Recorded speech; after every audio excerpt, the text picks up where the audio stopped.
Assalamualaikum warahmatullahi wabarakatuh. Waalaikumsalam warahmatullahi wabarakatuh. Semangat pagi semuanya. Pagi, Bu. Hari ini kita ketemu lagi dengan biologi. Oke, sebelum Ibu memulai pembelajaran, silakan Jafar memimpin doa. Siap. Berdoa dimulai. Berdoa selesai. Terima kasih Jafar. Sebelum Ibu memulai, Ibu akan memeriksa kehadiran kalian. Hari ini siapa yang nggak masuk? Baru. Kecelakaan. Oh, semoga cepat sembuh ya. Seperti yang sudah Ibu utarakan minggu lalu, kita akan melakukan pembelajaran pencemaran lingkungan. Sebelum itu, Ibu akan melakukan tes awal. Klik ini ya. Nah, Ibu akan mengulas materi sebelumnya. Nah, lihat di sini. Ada gambar apa aja di situ? Longsor. Ini?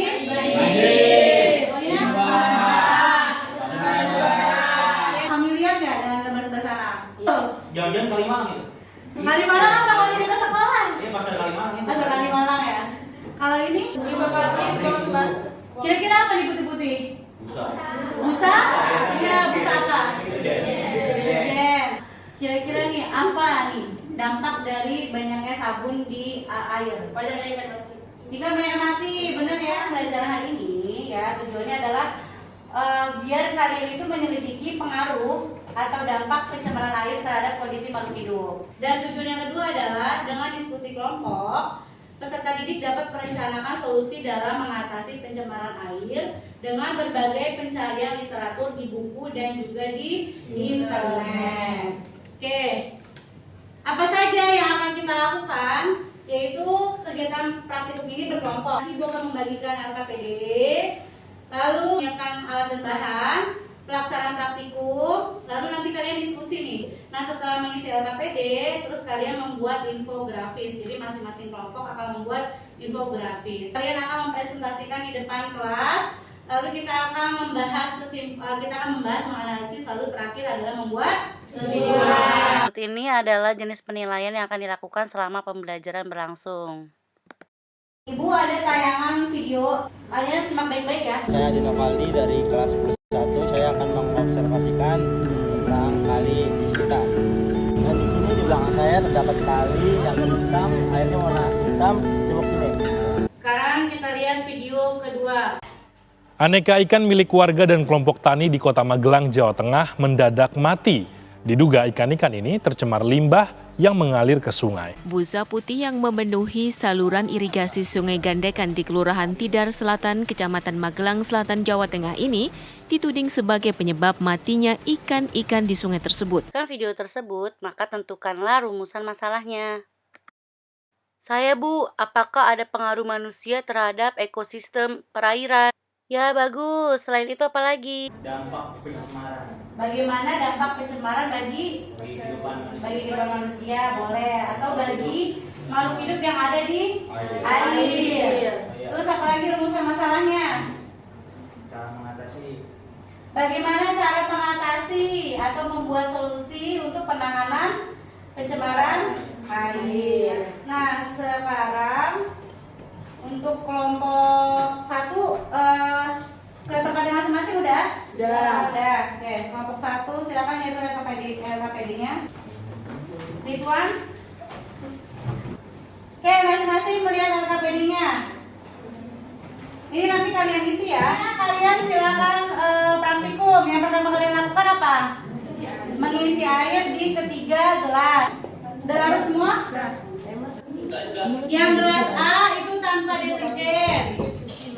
Untuk yang gelas B 1 sendok. Gelas C 2 sendok.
Terus ini kondisi ikan? Udah dead. Kondisi ikan kalian bisa tulis, misalnya di situ lemas atau masih bergerak aktif, masih berenang sehat, atau ada keluar darah, kasih pengamatan. Kalian analisis kenapa bisa keluar darah. Kalau misalkan sudah selesai, kalian tulis di AKPD, bagi-bagi tugas sama temannya untuk membuat infografis. Ini ya, isi dari infografisnya. Ya Bu. Habis itu udah diisi, baru nanti kirim ke Ibu.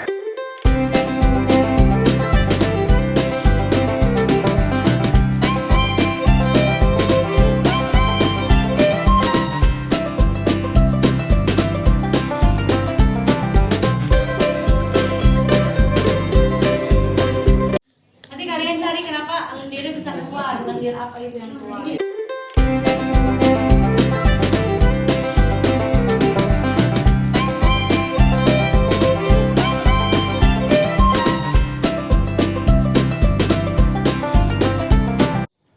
Assalamualaikum warahmatullahi wabarakatuh. Waalaikumsalam warahmatullahi wabarakatuh.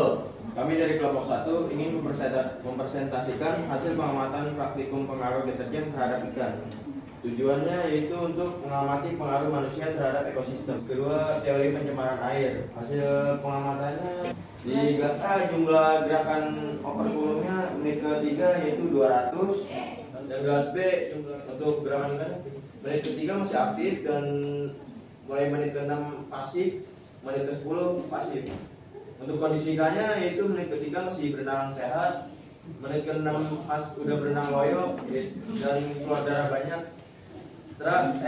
Serta menit 10 mati berlendir banyak. Untuk kelas C untuk gerakan ikannya menit ketiga masih aktif, menit ke-6 pasif dan menit ke-10 pasif. Untuk kondisi ikannya menit ketiga berenang sehat, menit ke-6 berenang loyo serta keluar darah sedikit.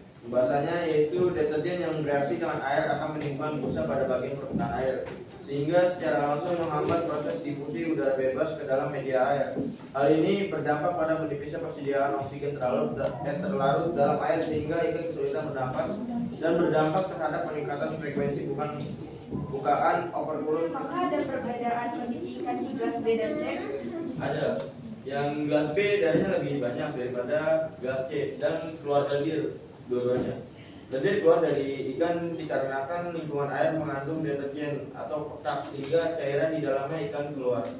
Sekian dari kelompok kami, kurang lebihnya mohon maaf. Wassalamualaikum warahmatullahi wabarakatuh.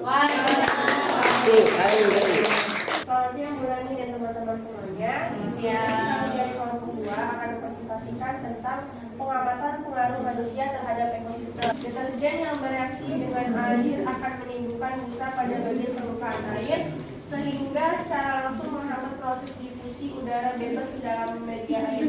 Hal ini berdampak pada menipisnya persediaan oksigen terlarut dalam air sehingga ikan kesulitan bernapas dan berdampak terhadap peningkatan frekuensi bukan overflow dengan kerusakan inti sel dan mengecilnya jaringan sel. Kami dari kelompok 3 akan mempresentasikan hasil pengamatan ikan yang berada di lingkungan yang tidak diberikan deterjen memiliki gerakan overflow yang normal, gerakan ikan aktif dan kondisi ikan yang sehat. Sedangkan yang diberikan deterjen, gerakan overflow ikan tidak normal, tidak aktif dan tidak sehat. Ikan yang berada di lingkungan yang diberikan wadah 1 sendok deterjen memiliki gerakan overflow yang pasif dan cenderung membuat ikan sekarat atau tidak bergerak.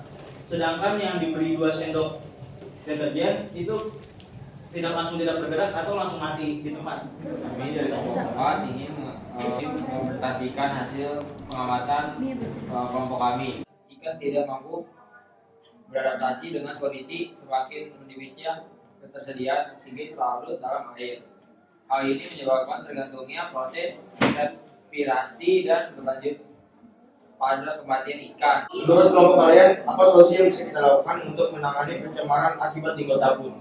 Baik, saya akan menjawab pertanyaan. Mencegah terjadinya pencemaran lingkungan itu, yang pertama pasti kita melakukan pengolahan limbah dengan benar. Yang kedua, kita bisa menggunakan bahan-bahan yang ramah lingkungan yang tidak perlu dibuang atau bisa digunakan kembali.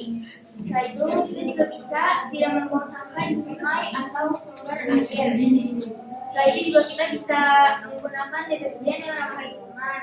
Dan juga kita bisa rutin menggunakan upaya pembersihan sumber air. Sekarang yang mau nanya, yang di detik ke 0 yang langsung ikannya mati, deterjen apa?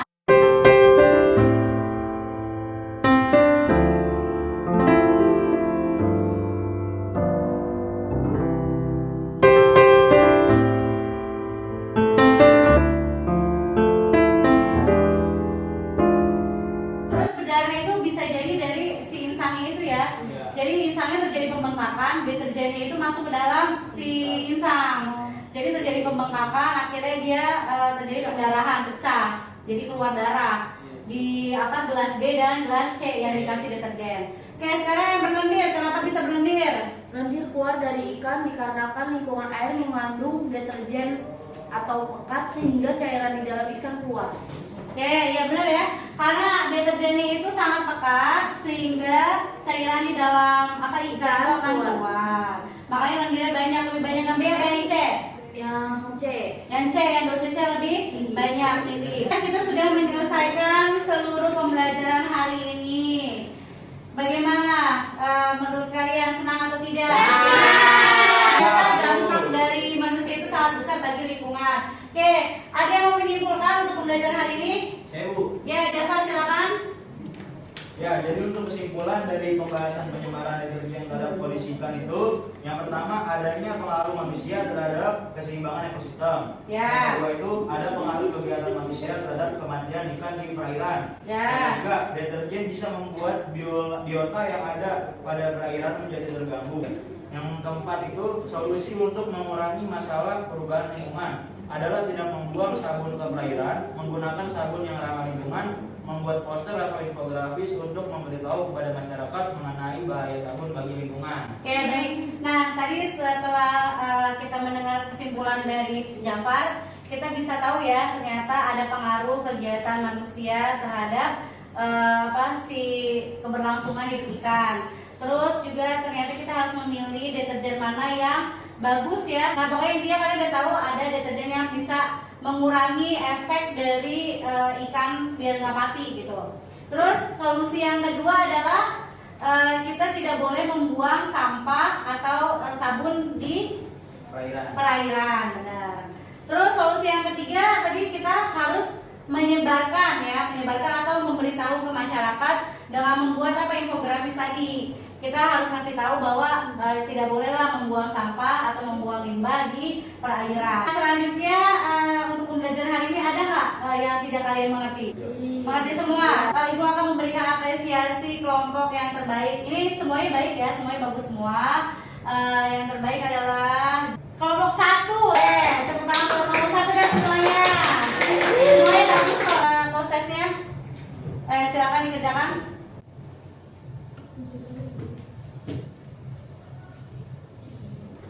Udah semua nih? Udah. Oke. Baiklah, nah pembelajaran selanjutnya kita akan ketemu lagi akan membahas tentang pemanasan global. Sekian pembelajaran hari ini, kita akan tutup dengan doa. Silakan Jafar untuk memimpin doa. Bersiap, berdoa dimulai. Baiklah, Ibu akan akhiri. Salam sehat semuanya ya, sampai ketemu lagi. Selamat siang, jangan lupa sholat